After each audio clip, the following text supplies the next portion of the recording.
m'appelle Mossadegh Bali, j'ai 60 ans, je préside le groupe Azalai Hotels, qui est une chaîne hôtelière panafricaine présente au Mali et dans 6 autres pays en Afrique de l'Ouest.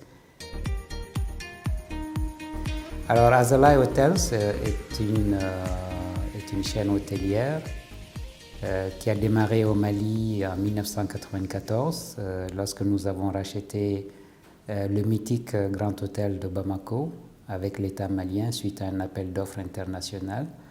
Nous l'avons rénové et remis sur le marché en février 1995. Et ensuite, nous avons construit un deuxième hôtel. Ensuite, nous avons racheté un hôtel au Mali. Et en 2004, nous sommes sortis de nos frontières pour aller au Burkina Faso, en Guinée-Bissau, au Bénin, Mauritanie, en Côte d'Ivoire. Et l'année prochaine, nous allons ouvrir le Sénégal et nous travaillons sur des projets en Guinée-Conakry, au Niger et au Cameroun.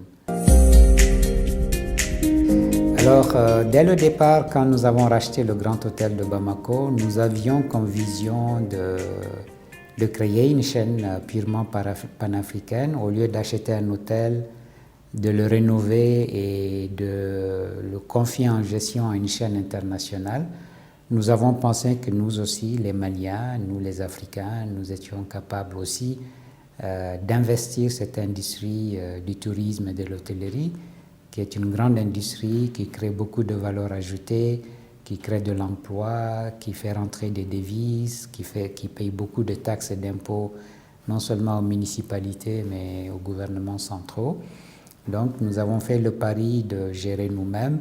Moi-même, je ne suis pas un hôtelier, je suis un financier, donc j'ai fait appel à des hôteliers pour gérer les hôtels. Et ma foi, ça a bien marché et c'est comme ça qu'est parti donc le Grand Hôtel, ça a bien marché. Ensuite, on a construit l'Hôtel Salam. Après, ça a été le Nord-Sud. Et en 2004, nous sommes partis au Burkina. Le parcours d'un entrepreneur est un parcours semé d'obstacles. C'est une course de fond. Donc, pour les jeunes qui veulent se lancer, qu'ils le sachent à l'avance. Ce n'est pas un sprint. Malheureusement, aujourd'hui, beaucoup de jeunes sont très pressés et voient plutôt l'extérieur au lieu de voir tous les efforts qu'il faut fournir. Donc, la première des difficultés, c'est d'abord de trouver du foncier, notamment dans notre industrie où on a besoin de foncier pour construire les hôtels. Malheureusement, dans la plupart de nos pays, le foncier n'est pas disponible et quand c'est disponible, ça a des coûts exorbitants. Deuxième difficulté, c'est le financement. Nous, jusque-là, effectivement, nous avons pu financer nos projets, mais pour des jeunes qui veulent se lancer de façon générale dans l'entrepreneuriat, l'accès au financement est quand même très difficile et même quand on a accès, c'est un coût exorbitant. Troisième difficulté, c'est les ressources humaines bien formées de qualité. Malheureusement, dans l'industrie du tourisme et de l'hôtellerie, nos États n'ont pas beaucoup investi dans la formation, ce qui d'ailleurs a amené le groupe Azalai à créer des écoles hôtelières. Nous avons créé l'école hôtelière Chaka Sidibé au Mali il y a 6 ans. Et puis il y a 2 ans, nous avons créé un centre de formation au Burkina Faso. Je suis fier d'abord du travail que nous avons accompli, mes collaborateurs et moi. Ça a été un travail d'équipe. On ne peut rien faire, en tout cas de pérenne, de consistant, de structuré sans une équipe. Et moi, dès le départ, je me suis fait entourer de gens très compétents, des hôteliers compétents, et puis d'autres cadres très compétents. Donc ça aussi, c'est un message que j'envoie aux jeunes. Lorsque vous vous lancez, assurez-vous que vous avez des bonnes compétences autour de vous. Donc je suis fier de ce que nous avons fait en 27 ans. Nous sommes partis d'un hôtel de 77 chambres avec 60 collaborateurs. Aujourd'hui, nous avons une dizaine d'hôtels, plus de 1000 chambres, presque 1000 collaborateurs qui ont des contrats avec nous. Je me définis comme un enfant du Mali qui a été abreuvé aux valeurs traditionnelles du Mali, qui est allé à l'école grâce au Mali.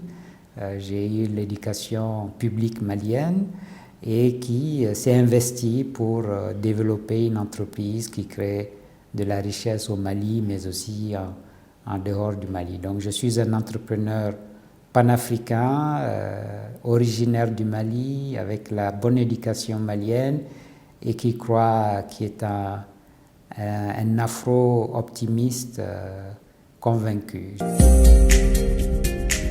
Alors je rencontre beaucoup les jeunes qui viennent naturellement à moi. Je leur dis d'abord faites votre introspection, posez-vous la question d'où vous venez, où est-ce que vous faites et surtout qu'est-ce que vous voulez faire de votre vie parce qu'on n'a qu'une seule vie. Il n'y a pas, comme disent nos amis ivoiriens, il n'y a pas de photocopie. Une fois que vous avez fait cette introspection et que vous vous êtes convaincu que vous voulez être un entrepreneur, en ce moment, il faut définir votre vision. Moi, ma vision, c'était de créer une chaîne hôtelière panafricaine avec des financements africains et des ressources humaines africaines.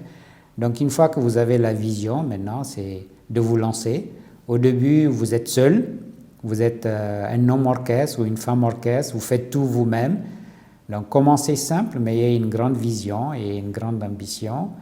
Et puis, petit à petit, avec le succès qui vient, vous allez commencer à former une équipe.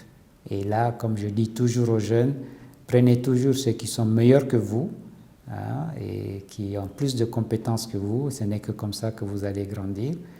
Et une fois que votre entreprise a été pérennisée, le reste, c'est travail, travail, travail.